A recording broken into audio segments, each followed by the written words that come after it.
In this story, the world has met its doom. Almost everything has been destroyed. The sky is the color of blood and the trees are dried husks of what they used to be once. Even the sun appears like the moon behind the red curtain of the sky. A young man is running away from someone or something in a forest of dead trees. He is wounded and tired, and his goal is to save his life from whatever is after him. He thinks that he finally managed to escape, but then he feels a presence behind his back. His face goes blank as he realizes that his end might be near too. He shouts at its pursuer to come out in front of him. His call is not met with anyone's response. He tries to turn back and face his fears, but there is really nothing behind him. Was he just paranoid because of his condition? He is about to turn front again when he realizes that he made a mistake when he turned back.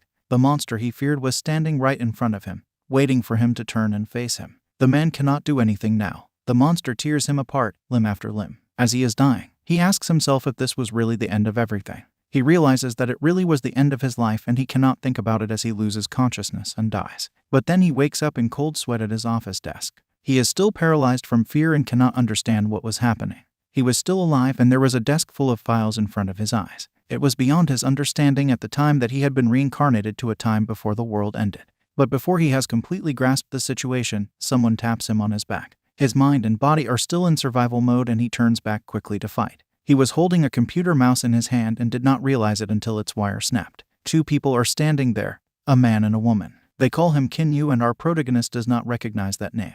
He realizes that he is not in the same place where he was supposed to die, and he was in an office surrounded by other humans. But he still has some loose threads to tie before he can make sense of reality. He asks the people in front of him about the time. When someone tells him that it is 10:30 in the morning, he snaps and aggressively asks him about the year. It was still the year 2019. And his other colleagues begin making fun of him. They think that he forgot things because of a hangover, but they don't know what the man inside that body has been through. But he has no time to be angry at them. He sees something at the corner of his field of vision. The sky is as red as he remembered it. What was this place, and how did he reach here? He goes to the window to contemplate the answers to these questions, but then his boss comes in and begins scolding him for slacking off. The old boss thinks that he is talking to his old employee and tries to grab his shoulder. But Kin, or our protagonist, catches his hand and slams him into the floor. His colleagues get a little nervous upon seeing this. It was not like Kin to snap and become violent. Even if it was the 1st of April, this was not a way of playing pranks. All the dots begin to connect. It was the 1st of April 2019, the day of the beginning of the end.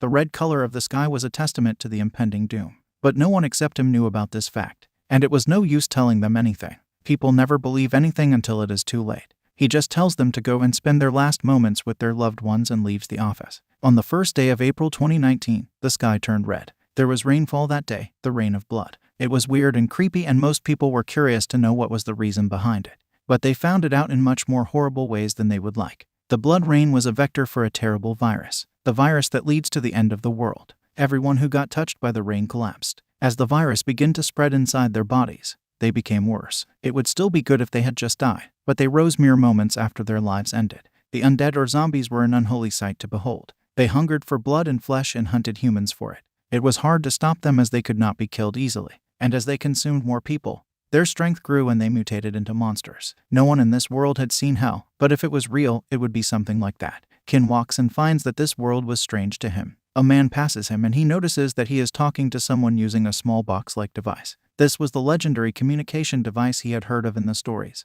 a smartphone. The age before the apocalypse was truly a time of technological marvel for a man who had spent his entire life in the wilderness. He felt something in his pocket and he found that he also had a device. Surprisingly enough, he could operate it without much difficulty. He opens it and finds the call log. There he sees a name, Xiao, Ken's little sister. Her image and memories flood his mind. He was not just sent back in time, he had the memories of 2 lives. But that revelation is not pleasant, as the overload of memories and emotions gives him a sharp pain in his brain. But he realizes that even if he is not Kinyu, he must save his little sister. He calls her and she picks it up. She asks him if something happened for him to call during her school hours. He simply orders her to come home immediately. He refuses to elaborate and tells her that she should head back immediately after school. She agrees to what he says but is worried. A friend of hers approaches her from behind. She is looking very ill, and it turns out that she had developed a cold because of the rain this morning. Xiao takes her to get medical attention, unaware of what could be the real reason her friend was not feeling well. Kinyu has the plan to survive the catastrophe. He goes to a shopping center to pile up all the essentials. The last thing on his list is a weapon. He needed one to take care of any zombie that might come after him. He was just a normal human right now, but in his original time, he had superhuman strength. The zombies were not the only creatures to mutate and evolve. Humans also mutated and became much more powerful in response to the threat. But no matter how powerful they got, the zombies had the advantage in both numbers and sheer strength. Everyone who could fight either died fighting or ended up as a zombie. But why was he suddenly sent to a time before the start of the zombie outbreak? Why was the universe so merciful to him? There was no answer to this question, but he would take it as an opportunity to save everything dear to him. He had been offered a second chance at life with the knowledge of the future. If he did not do everything he could to save the lives he cared about, what would be the benefit of reincarnation? He walks out of the store to find that the rain had already started. The people were out in the open without umbrellas, and even though the rain felt like it would burn their skin, the people did not seem to run away from it.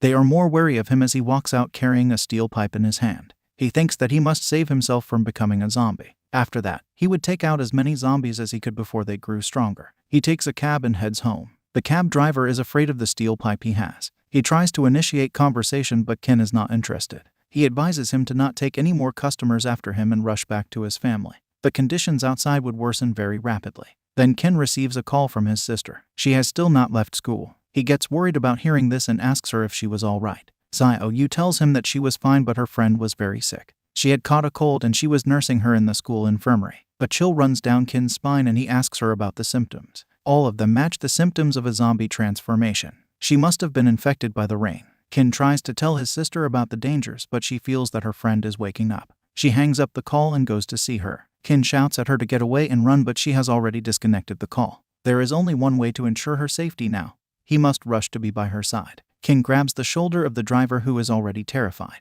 If he was not scared of the steel pipe, he would be scared by the menacing look on Ken's face. He obeys without any complaints when he is told to drive faster. Xiaoyu is going towards her friend when the doctor enters the room. She is surprised on learning that the girl was awake so soon. She was so weak just a few minutes ago and now she just got up. When the doctor approaches her to check her temperature, the girl bites her fingers. The doctor and Xiaoyu are both shocked by her wild behavior. The girl laughs like a maniac. Her skin is pale and her eyes are red. She attacks the doctor once again, and this time, she bites her neck. Xiaoyu is frozen stiff from fear as she sees the horrible thing her friend does. But she does not seem to be content with killing just one person. The zombie jumps at Xiaoyu, her jaws aimed at her neck. But just as she is about to bite her, a steel pipe hits her head and she is flung across the room. Kinyu had arrived just in time to save his little sister. He gets closer to the zombie girl who was struggling to get up and decides to not take any chances. He stabs her head with the sharpened end of the pipe and the girl stops moving. Xiaoyu cries upon seeing her brother kill her friend. She had suddenly seen too much violence and is terrified.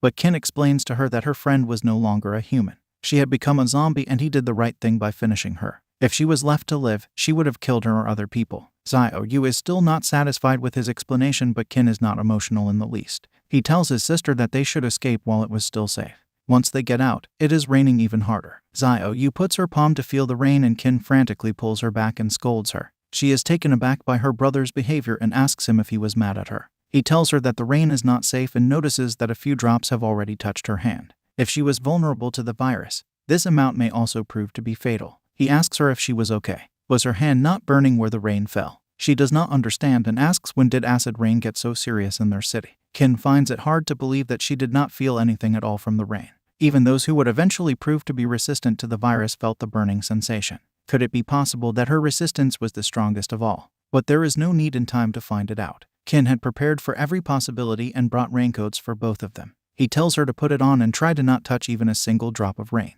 They head for their home on foot and the rain has started showing its effect. The streets are a scene of carnage and violence. Those who have turned into zombies are attacking their friends and families, and Xiaoyu understands what her brother meant earlier. He tells her that they should move as quietly and quickly as they can, but Xiaoyu shouts her affirmation. Ken scolds her that making loud noises would attract the zombies to them, and if that happened, they would both be eaten. She realizes that she had just put their lives in danger and decides to be quieter. Ken does not stop to help anyone who can still be saved from the zombie attack. If a person is bitten by a zombie, he would soon turn into them because of the virus. He urges Xiaoyu to not stop anywhere. But then someone screams for help and comes running out of the building. An overweight boy is being chased by some zombies. He is relieved that he has found some humans and asks Ken to take him with them too. But Ken notices the bite mark on his arm. He tells him that he cannot take him as it would be dangerous for them. But the boy starts shouting and holds Xiaoyu's arm. He wants to take her down with him if he was going to die. But Ken punches him off and rushes away with his sister. The zombies surround the boy and start eating him.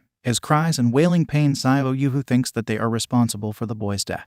But Ken tells her that he was already in the process of turning. He had not told this fact to the boy to stop him from panicking, but he was not going to live. The siblings finally reach their home. Ken is still cautious about the presence of zombies in their building and asks his sister to stay close to him and quiet. He is right as he hears the footsteps of someone coming down. One of their neighbors had turned into a zombie. Ken steps ahead to finish him off and tries to hit him, but the man catches his weapon. Even though he was a frail old man, he manages to overpower Ken. Becoming zombies removed the limiters on the human body, and this made them much stronger than when they were human. He pushes Ken down and is trying to bite him when Xiaoyu throws a brick at its head. The attack does not harm the zombie, but it diverts its attention towards the girl. He rushes to attack her, and Ken uses this chance to beat him down and kill him. He asks Xiaoyu if she was unharmed. Thankfully, she was not hurt, but she was still crying. The old man they just killed was their neighbor, and he was a good person. He consoles her and they both enter their apartment. There is one thing that Xiaoyu cannot understand. How did her brother know so much about the zombie apocalypse? It was not an apocalypse yet, the condition of the world was not known. But he was sure that it was the end of the world. Before she can ask him anything, he tells her something important. He warns her that the future is going to be very dangerous. Of course, he would protect her, but she would have to become stronger and more conscious too. No person could be trusted in the world. It will be a battle for survival, and humans will turn selfish. They will try to protect only themselves and won't hesitate to harm strangers and even family members for that. He further explains to her that all zombies were not the same. Some were more powerful and dangerous than others, but they would not come into play immediately. The regular zombies were like the ones they saw on the road. They acted like they were on drugs and became active only when near normal humans. They had explosive strength but were slower than humans in long distances. Once those zombies consumed humans and started to mutate, they would gain more strength and intelligence. That made them even more dangerous, and no human could hope to fight and defeat one. It was possible for humans to gain strength like the zombies, but it was not going to be easy. He had no other option but to become stronger if he wanted to survive. He would hunt zombies for the crystals inside their bodies and use them to become stronger. Xiaoyu does not understand the severity of what he is saying, but she trusts her brother. She asks him what they should do, and he tells her to first take a shower because it would not be possible after a few days. He had come to this time from a dystopian future, and he wanted to take this opportunity to shower in peace. He goes first and starts showering, but he hears the door creak and immediately looks back. Xiaoyu is there with a shampoo bottle. He scolds her that was she not embarrassed to enter the bathroom when someone was in there. But she tells him that they had taken baths together since they were little. There was no reason for him to be shy now. She helps him by washing his back. After that, they have dinner. Xiaoyu suggests that they should seek shelter and help from the military. That would be safer than holing up in their apartment. But Ken tells her that it is not a good idea. The military had weapons to hold the zombies back, but their ammunition would be limited. They will soon run out of bullets and bombs, and they will all fall too. Xiaoyu says that he could tell them everything he knew, and that way the chances of both their survival and victory would skyrocket. But Ken is not really convinced. He says that it would be too risky to go to military camps while running from zombies. It could not be guaranteed that they would let them in with their limited rations and hear the pleas of ordinary situations. And the worst-case scenario of all, what if all people in the camp had turned? They would not seek help from anyone else, nor would they join other survival groups that will be formed soon enough. They were strong enough and had to be aware of other humans. Ken is working with some chemicals in his room when his sister enters and asks what he was doing. He was preparing some explosives. Xiaoyu is shocked. She asks him when did he learn making them. Ken has now completely synced the memories of 2 lives and tells her that she can just search it online. He tells Xiaoyu to double bolt the front door for safety as he finishes his work. It is night and he gets to lie on a comfortable and soft bed. That was a luxury in the world and time he was from. Then Xiaoyu enters the room and asks him if she could sleep with him tonight. She was scared and worried about everything that had happened in the day. Ken does not mind and she falls asleep peacefully. Ken finds it hard to sleep. The day had been too busy to think clearly about his situation. He can only think about the impossible thing that had happened to him. Was it really possible for humans to reincarnate in another time? There were many stories and comics in human history that told stories like this, but they had to be fiction. And why him of all people? Was he really the last survivor of humankind, and this was the reason only he got this second chance? He cannot get an answer to his questions and falls asleep tired. The next morning, he gets up and is ready before Xiaoyu wakes up. She finds him ready to go outside and hunt some zombies when she opens her eyes. Why and how did the protagonist of this story reincarnate as Ken Yu? Is his knowledge enough to keep him and Xiaoyu safe? Will he really make it through the apocalypse with just the 2 of them, or would he trust others in this battle? The questions are many, but they can only be answered one at a time when we see the next video.